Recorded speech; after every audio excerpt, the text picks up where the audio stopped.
Bienvenue dans L'Aube se lève, l'émission qui décrypte l'avancée du plan divin sur Terre et qui propose un autre regard sur l'actualité et les dynamiques profondes de notre époque. Nous sommes le dimanche 12 avril 2026. À l'heure où la menace d'une troisième guerre mondiale est sur les lèvres de nombreux médias, où de plus en plus de personnes ressentent que quelque chose ne tourne pas rond sur cette planète, le plan de l'Alliance diffusé à travers les messages de Q entre 2017 et 2021 continue de se dérouler sous nos yeux. Les personnes corrompues et leurs mensonges et comportements ténébreux continuent d'être exposés, en douceur, progressivement, au rythme auquel les populations sont prêtes à accueillir ces révélations qui viennent engendrer l'effondrement d'une civilisation. Je rappelle ici que le mot apocalypse signifie révélation ou lever de voile, et non pas fin du monde. Et la bonne nouvelle, c'est que pendant qu'un arbre millénaire tombe, la forêt du Nouveau Monde pousse. Installez-vous confortablement, et c'est parti pour L'Aube se lève 4. C'est quoi un adulte? Un enfant qui a arrêté de rêver.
Cette semaine, nous abordons le sujet de la commission à l'oncle qui vient de prendre fin. Je vous ai concocté un zapping des pépites abordées lors de cette commission parlementaire qui s'est déroulée sur 6 mois.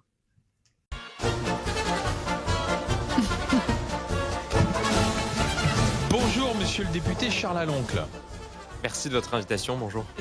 On a mis une petite musique de cirque. Le cirque se termine aujourd'hui à l'Assemblée nationale alors ? Je vois que vous ne faites pas exception avec l'ensemble de la classe médiatique qui, par corporatisme, préfère discréditer ces 6 mois de relation de commission d'enquête. On a fait un peu plus de 70 auditions, on a écouté près de 300 personnes. Je crois qu'il y a eu beaucoup de révélations qui ont été faites et donc je serais ravi de répondre à l'ensemble de vos questions. Concernant la maîtresse de cérémonie, à l'époque, l'actrice Virginie Efira, sa prestation a coûté 60 000 € pour la seule cérémonie d'ouverture, l'équivalent de 3 SMIC annuels pour seulement quelques heures de mission. Pourtant, c'est pas elle qui a écrit les textes, car les textes, vous les avez commandés pour 30 000 € supplémentaires. Je ne compte pas les 6 000 € de commission pour rémunérer l'argent et l'agent de la maîtresse de cérémonie. Il y a eu aussi 1 500 € de maquillage, 1 500 € de coiffure, 300 € de manucure dont elle a pu bénéficier.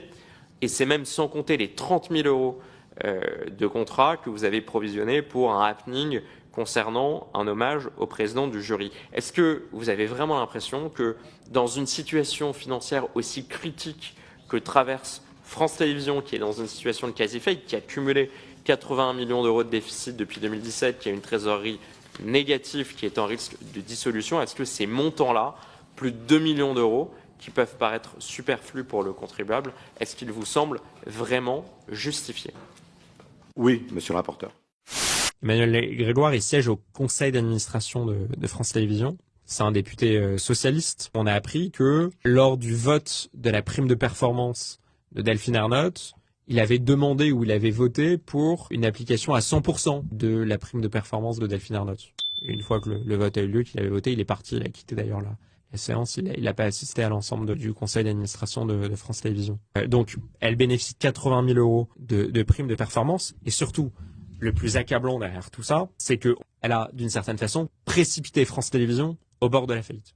C'est pas moi qui le dis, c'est la Cour des comptes, c'est l'inspection des finances qui explique que la situation de cette entreprise publique est en grande difficulté et est menacée quasiment de disparition.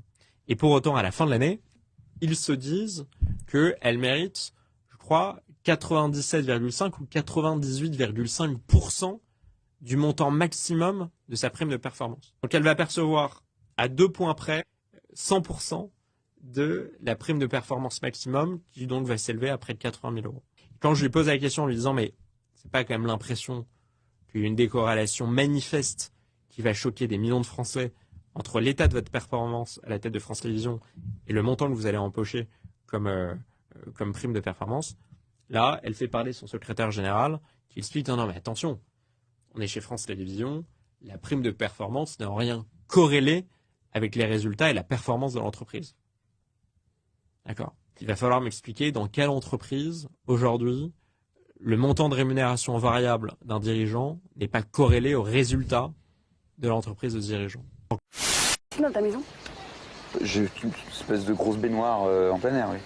Top, cool. Oh ouais, c'est tout moche. Et t'as les serviettes de bain, il y a le guépard dessus? Et ça, c'est service public.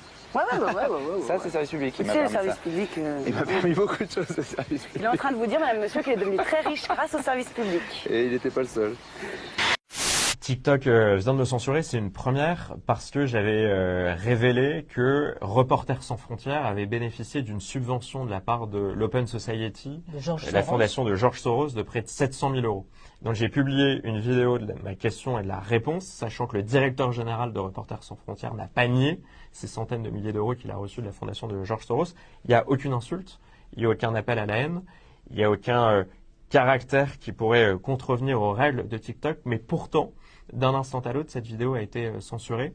C'est une censure manifeste. J'ai interpellé les dirigeants de TikTok France pour leur demander des comptes et leur demander de rétablir dans les plus brefs délais cette vidéo parce que c'est d'une extrême gravité. Essayer de mettre le couvercle sur des travaux d'un parlementaire sans raison légitime et d'une extrême gravité. Et je pense d'ailleurs que c'est inédit.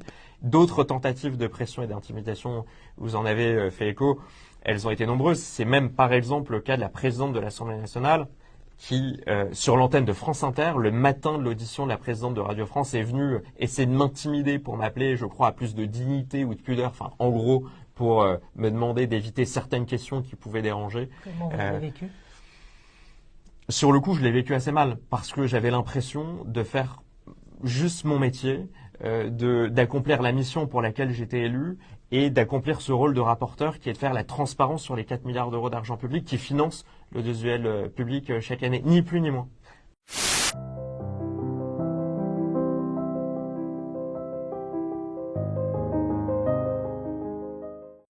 Coup de fil de ministres qui pensent que le service public c'est leur jardin et qu'à partir du moment où c'est le service public, comme eux aussi ils travaillent pour le public, il est bien naturel que pour leur projet de loi qui va sortir, vous les receviez pendant 15 minutes dans le journal, même si il y a la guerre en Iran ou ailleurs, même si ceci, même si cela. Et ce que je dis pour les politiques vaut aussi pour le milieu culturel. Un metteur en scène connu, installé, peut aussi vous faire les mêmes demandes. Un dirigeant d'entreprise, un dirigeant de syndicat peut aussi vous faire les mêmes demandes, parfois avec beaucoup d'insistance. C'était le 6 février dernier, Jacques Legros, ancien présentateur sur France Inter, a déclaré sur RMC, je le cite, « Le seul personnage politique en 40 ans de carrière qui a fait pression pour passer dans mon journal, c'est Jack Lang. On m'a imposé de le recevoir sur France Inter, il n'était plus ministre à l'époque, mais il rentrait de Chine. » Est-ce que vous avez, vous aussi, déjà reçu ce type de consignes de la part de votre direction, de la part de l'Élysée, de la part de Matignon ? Peut-être que je serais trop optimiste si je disais que ça n'est jamais arrivé. Mais là encore, on parlait d'adéquation. Des cas comme celui que vous citez, j'en ai connu des dizaines, en tout cas pour la pression. Je voudrais vous répondre simplement. La singularité du service public, c'est la confiance qu'elle inspire au public. Tous les indicateurs le montrent. C'est dans les chaînes publiques, c'est vrai aussi pour la radio publique d'ailleurs, que les Français ont le plus confiance. À la lumière de ce zapping, il est légitime de ressentir de la colère, d'avoir le sentiment d'avoir été abusé. La tentation est forte de se dire à quoi bon, tout est vérolé dans ce monde. Je n'ai aucun pouvoir sur ces méfaits. Or, justement, il est de notre responsabilité de ne plus consentir à ces abus. Cela ne veut pas dire qu'il faut aller incendier le QG de France Télévisions. Cela veut juste dire que le simple fait d'être conscient de ces abus et de ne plus y consentir nous redonne le pouvoir. Alors, vous allez me demander quel pouvoir ? Par exemple, celui de ne plus donner notre attention et donc notre énergie à ce genre de médias qui méprisent le peuple. Si nous prenons conscience que l'information est téléguidée et manipulée par les gouvernements et les lobbies de toutes sortes, comme vient de l'avouer à demi-mot David Pujadas, n'est-il pas temps de boycotter les médias subventionnés, même si nous continuons à payer la redevance télé, on est obligé de payer, mais de se tourner vers d'autres médias indépendants qui n'ont aucun autre but que de chercher la vérité ? Je vous laisse répondre à cette question.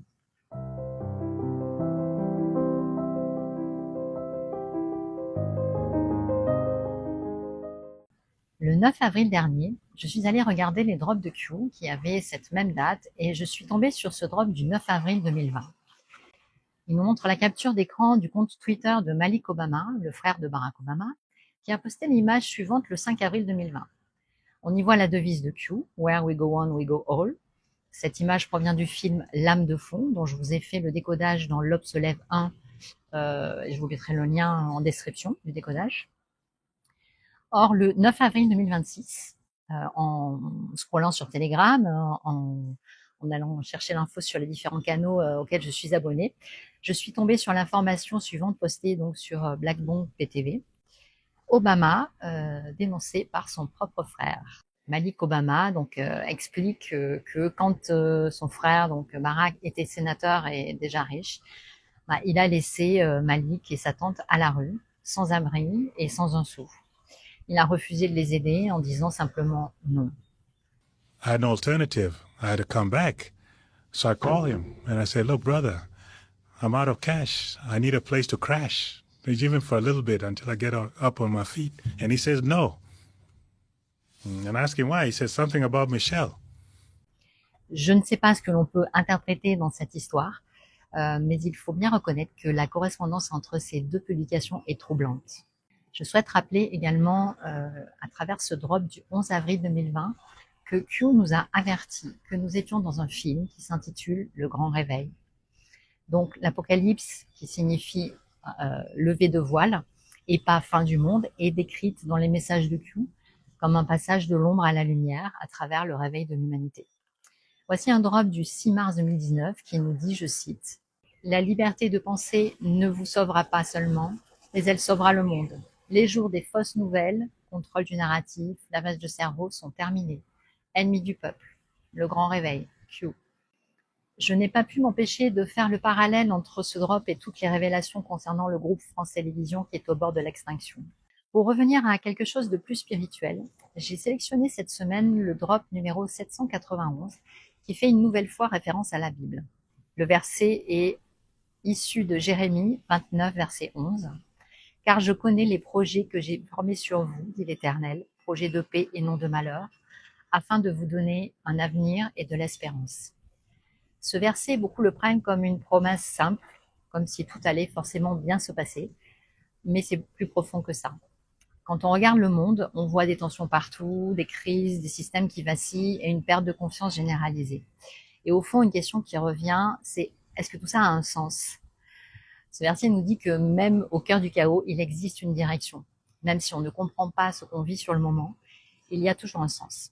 Aujourd'hui, tout est sous tension, les réactions sont vives et les clivages sont nombreux. Parce que quand les illusions tombent, ça fait mal. Notre ego a du mal à accepter d'avoir été trompé, abusé ou trahi. On perd ses repères, on doute, on cherche des réponses. Et Q nous dit qu'il y a un plan, qu'il y a une alliance et que cette alliance travaille à libérer les peuples des oppressions structurelles. Seulement, il est illusoire de croire que tout est sous contrôle et qu'il suffit d'attendre que le scénario du film se déroule sous nos yeux, sans que nous ayons à faire quoi que ce soit. Le message, c'est continue d'avancer, même sans comprendre ce que tu vis. Car c'est rarement au moment où nous vivons des épreuves que nous en comprenons le sens. C'est souvent bien après, une fois que l'épreuve a été digérée. Alors la vraie question aujourd'hui, ce n'est pas quand est-ce que le monde va changer, c'est est-ce que moi, je suis en train de m'aligner avec ce qui se passe ? Est-ce que j'incarne les valeurs que je prône ? Si je prône la fraternité, À quel moment je me comporte comme un frère dans ma vie? Parce que le plan ne passe pas seulement par l'effondrement des grandes structures. Il passe aussi et surtout par la transformation des individus, par ceux qui refusent de se perdre dans la peur, par ceux qui choisissent la vérité intérieure et par ceux qui continuent d'avancer, même dans le brouillard.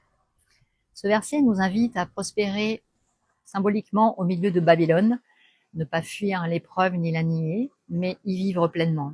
Donc construire, planter, chercher le bien autour de soi, en confiance que Dieu a un dessein de shalom, donc qui dépasse notre compréhension immédiate. Lorsqu'on entend le mot shalom, on pense tout de suite à paix, mais son sens est plus profond. Le shalom représente la complétude, l'harmonie et le bien-être intégral, c'est-à-dire non seulement la paix restaurée en soi, mais aussi les relations restaurées, la vie en équilibre avec Dieu, avec soi et avec le monde. C'est un verset d'humilité et d'espérance. Dieu connaît mieux que nous, Dieu pense avec bonté, et Dieu donne un avenir et une espérance. Voici un extrait d'un podcast de Lulumineuse, dont je vous mettrai le lien en description, qui illustre mes propos. Bien, regarde, c'est comme si tu as laissé ton jardin en friche. Tu es, depuis des années en fait, tu as laissé plein de mauvaises herbes, même si je ne crois pas personnellement qu'il existe des mauvaises herbes. Mais dans ton jardin, tu as laissé tout pousser, tu vois. Les relations toxiques, que tu sais très bien que c'est des relations qui t'emmènent nulle part et qui t'élèvent pas, tu les gardes quand même. Ton boulot, que tu sais très bien, etc., etc. Donc tout ça dans ton jardin, t'as tout laissé. Ok. Tu crois vraiment que le jour où tu vas décider de faire peau neuve et de mettre de l'ordre dans ton jardin, il va pas falloir que tu lèves les manches et que tu déracines certaines choses?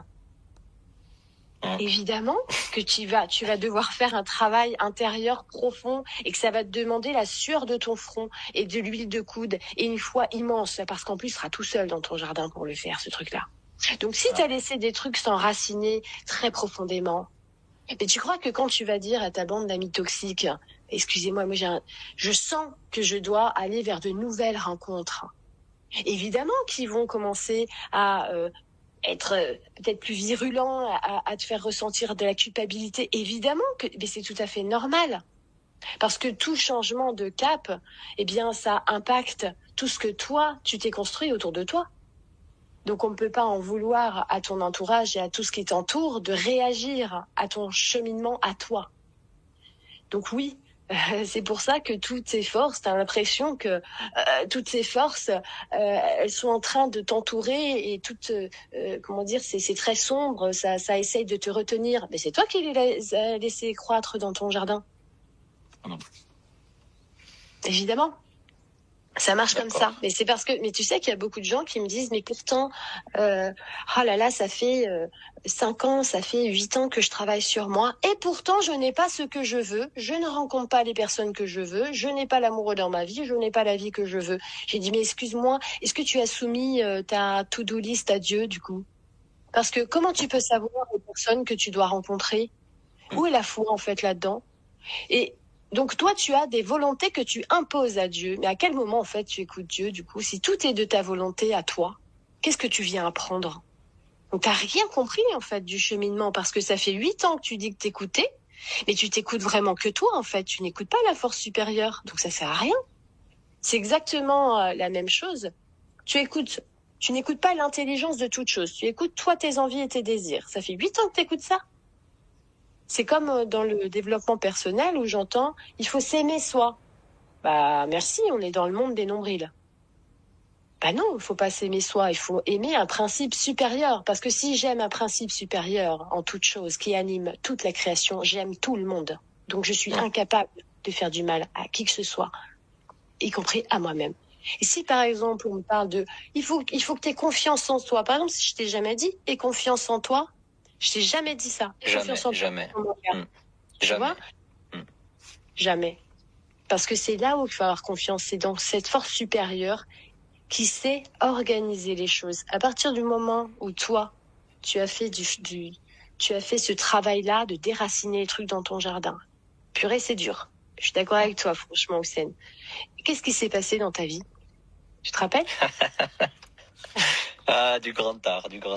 Et on est allé loin, on est très très très loin. Je sais pas si tu te rappelles quand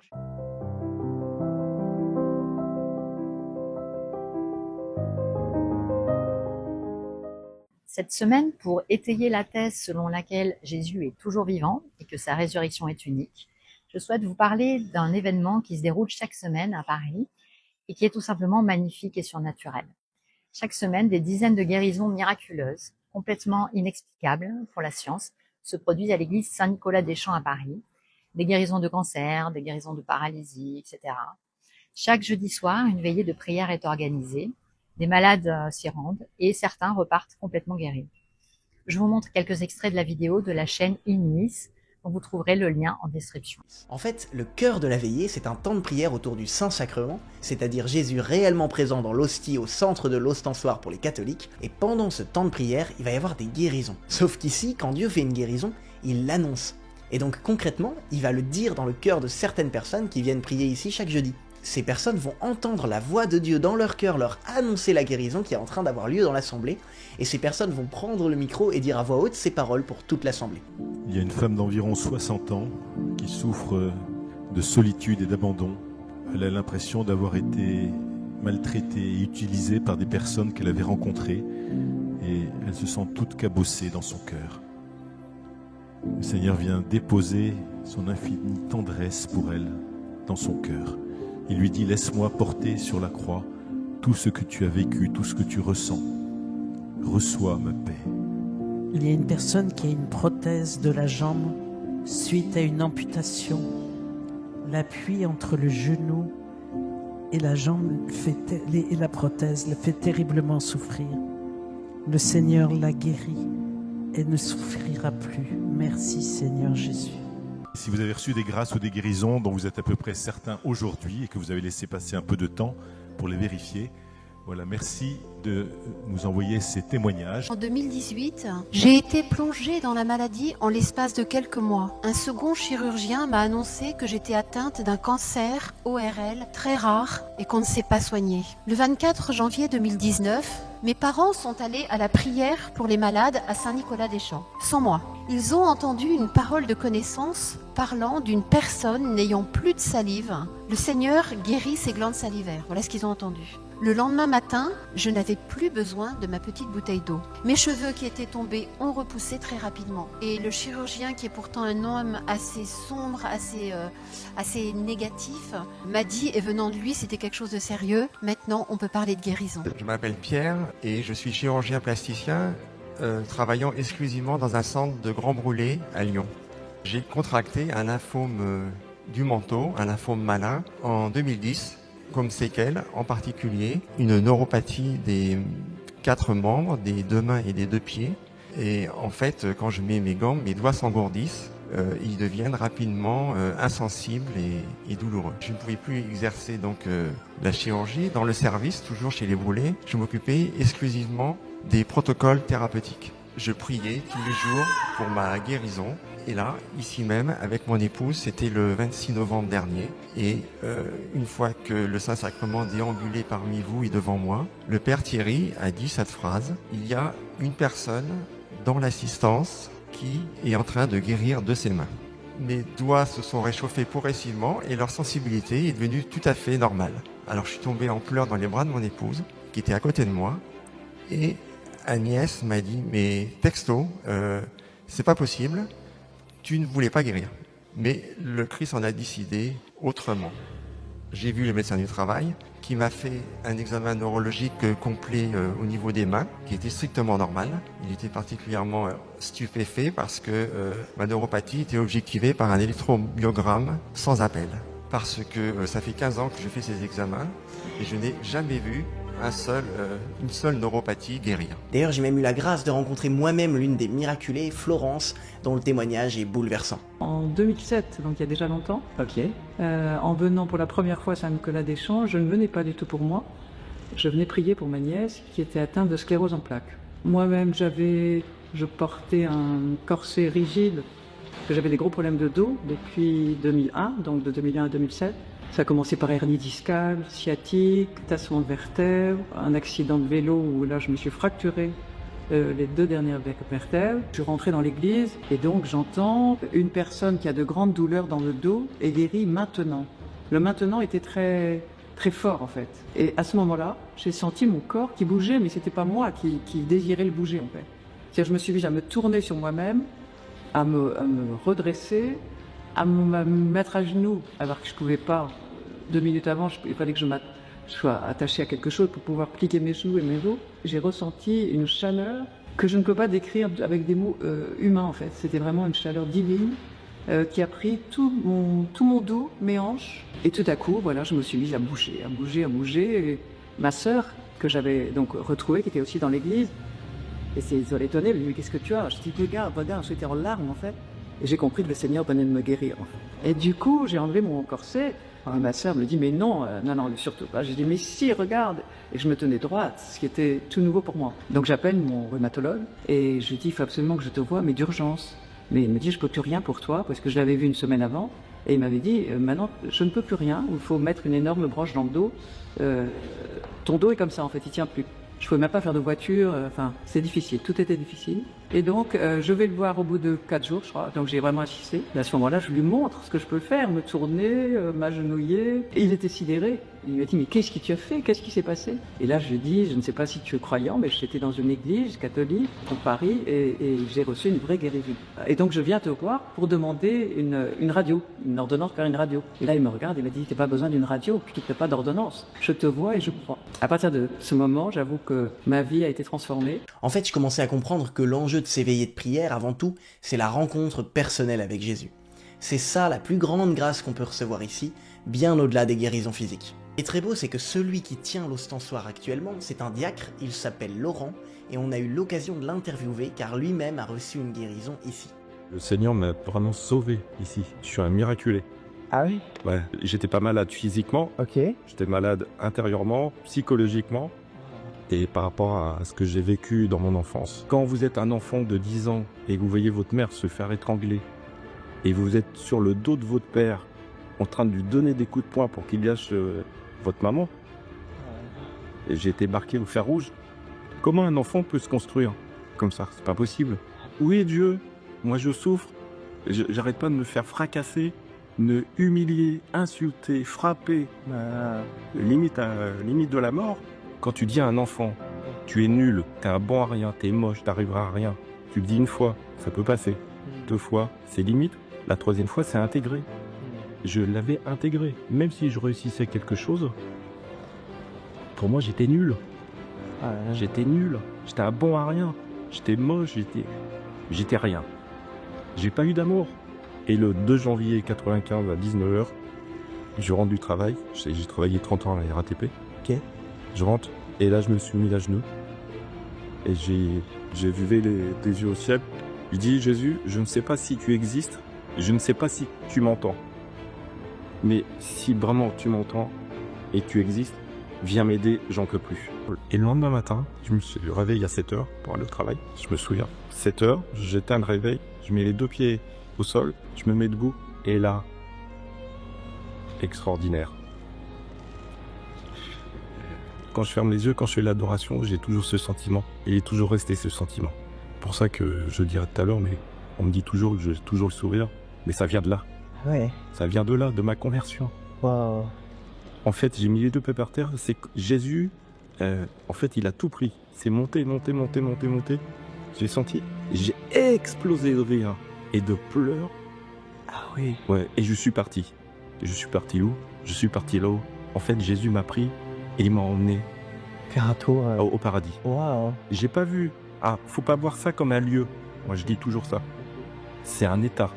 Okay. Et avec un mot humain, c'est fade, qu'on peut pas l'expliquer, faut le vivre. Ouais. Mais je suis parti là-bas. Et Jésus m'a dit, voilà comment on aime chez moi. Wow. Voilà comment je t'ai aimé. T'as été frappé, j'ai été frappé. T'as été humilié, j'ai été humilié. Voilà, j'ai vécu ce que t'as vécu. Voilà. Voilà tout l'amour que j'ai pour toi et tout l'amour que je te donne.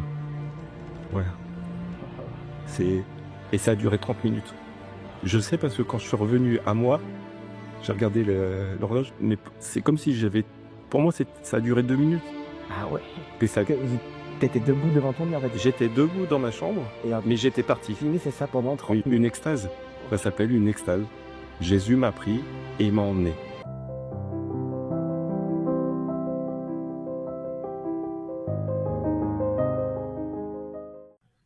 Dans les initiatives du Nouveau Monde, je vous partage l'initiative d'un collectif d'agriculteurs qui se bat pour restaurer un blé ancien de qualité. Dans les Landes, 17 agriculteurs réunis en coopérative développent une filière locale de blé ancien. Ils ont investi dans un moulin et produisent déjà plusieurs tonnes de farine chaque mois, distribuées en circuit court auprès de boulangers et de commerces. L'objectif est aussi d'augmenter les surfaces cultivées pour renforcer cette production locale. De façon de faire. Pour tenter de faire face à la pression des marchés, des agriculteurs landais se tournent vers de nouvelles cultures et parmi elles, le blé ancien. Un choix qui présente de nombreux avantages pour l'exploitant mais aussi pour les consommateurs et les artisans qui travaillent la farine issue de ces céréales. Lauriane de Casanova, Laurent Montiel. Jean-Baptiste Laborde est agriculteur à Maïlis dans les Landes. Son métier, c'est d'abord une passion. Installé depuis 10 ans, il cherche sans cesse à se renouveler. Il y a quelques mois, il a eu l'idée un peu folle de faire pousser des variétés de blé ancien, histoire de préserver la biodiversité, mais aussi de gagner en indépendance. Par rapport aux groupes, par rapport aux coopératives, par rapport aux semenciers, aujourd'hui qui détiennent un monopole et où on n'est plus que acteurs. Donc également, voilà, retrouver le goût de notre métier, quoi. Reste maintenant à trouver les variétés qui s'adapteront le mieux aux terres landaises. Sur cette parcelle, environ 150 espèces ont été plantées. Bladette, amidonnier barbu, blé rouge de Bordeaux, des noms oubliés qui ont pourtant beaucoup à offrir aux consommateurs. Ils ont des qualités gustatives et nutritives qui sont bien supérieures aux variétés de blé moderne. Ce projet ne séduit pas seulement les agriculteurs. À quelques kilomètres de là, à Doisite, Olivier Billot s'affaire dans sa boulangerie. Un quart de sa production est faite à partir de farines anciennes, une matière bien plus facile à travailler qu'on ne le pense. On nous a tout le temps dit, il n'y a pas de gluten, ça va mal se travailler. Mais la plupart des pains que je fais se pétrissent en 3 minutes. Pour les boulangers, on a plus de valeur ajoutée sur ces farines anciennes. Et pour les agriculteurs, ils peuvent vivre de leur métier. Donc il n'y a que des avantages. Dans les Landes, la culture de blé ancien n'en est encore qu'à ses débuts. Mais une dizaine d'agriculteurs sont d'ores et déjà prêts à tenter l'aventure. À présent, voici une recette ultra simple d'assouplissant maison. On aime tous avoir des serviettes toutes douces en sortant de la douche, non? Mais parfois elles deviennent dures et rêches, et là on se dit, allez, un petit coup d'adoucissant et ça va régler ça. Eh bien, pas vraiment. En fait, l'adoucissant, c'est pas génial pour les serviettes, parce que ça va laisser une pellicule grasse sur celles-ci et les rendre moins absorbantes, et donc moins efficaces. Et ça, c'est sans parler des parfums de synthèse et des résidus chimiques qu'on libère dans l'eau. Pas top. À la place, j'utilise un produit tout simple, de l'acide citrique dilué dans de l'eau. 2 cuillères à soupe pour 1 litre d'eau et tu obtiens l'équivalent en acidité du vinaigre blanc. Et pour le parfumer naturellement, j'ai ajouté quelques fleurs de lavande qui vont laisser leur doux parfum sur les serviettes. Tu mets tes serviettes en machine avec ta lessive habituelle et tu ajoutes l'équivalent d'un verre du mélange directement dans le tambour. Résultat, les serviettes restent douces et sentent bon naturellement à la sortie de la machine. C'était Les Secrets de Charlie, à bientôt pour une nouvelle vidéo. Nous terminons ce chapitre des initiatives qui montrent qu'un nouveau monde émerge par une découverte révolutionnaire dans la dentisterie. Le gel de Nottingham qui régénère l'émail dentaire. Une équipe de scientifiques de l'université de Nottingham a mis au point un gel spécial capable de régénérer l'émail dentaire endommagé, offrant ainsi une méthode de réparation dentaire plus simple et moins douloureuse. L'émail, selon la tradition, la couche externe, dure, qui protège nos dents, ne peut pas, dit-on, se régénérer naturellement une fois usé. Ce nouveau gel imite le processus naturel de formation de l'émail dentaire, aidant ainsi de nouveaux cristaux d'émail à se développer exactement là où les anciens ont disparu. Cette découverte pourrait transformer les soins dentaires en permettant aux dentistes de réparer les caries sans forage ni plombage. Ce serait une véritable révolution. Appliqué sur un émail usé ou déminéralisé, le gel déclenche la croissance de nouveaux cristaux d'émail qui s'alignent parfaitement avec la structure d'origine. Lors de tests en laboratoire, l'émail régénéré s'est avéré tout aussi solide et durable que l'émail sain, même exposé au brossage, à la mastication et aux aliments acides. Les chercheurs affirment que cette avancée pourrait à terme permettre aux dentistes de restaurer l'émail dentaire en une seule procédure simple. Elle s'est également avérée plus performante que les méthodes actuelles de réparation de l'émail et pourrait devenir un outil clé dans la lutte contre la carie dentaire à l'échelle mondiale. Bien que des essais cliniques soient encore nécessaires, les premiers résultats suggèrent que ce gel régénérant l'émail pourrait rapprocher la dentisterie régénérative de la réalité, en offrant aux patients une solution naturelle et durable pour les dents abîmées. Nous arrivons à la fin de cette 3e édition de L'Aube se lève. Si vous aimez mon travail, merci de me soutenir en likant et partageant mes vidéos. Et si vous souhaitez être accompagné pour trouver votre voie en ces temps troubles et incertains, vous pouvez me contacter sur rosetahiti.com. Vous retrouverez également sur mon site 3 livres partagés gratuitement en PDF qui retracent mon propre témoignage. Je vous embrasse, vous souhaite le meilleur et vous dis à la semaine prochaine.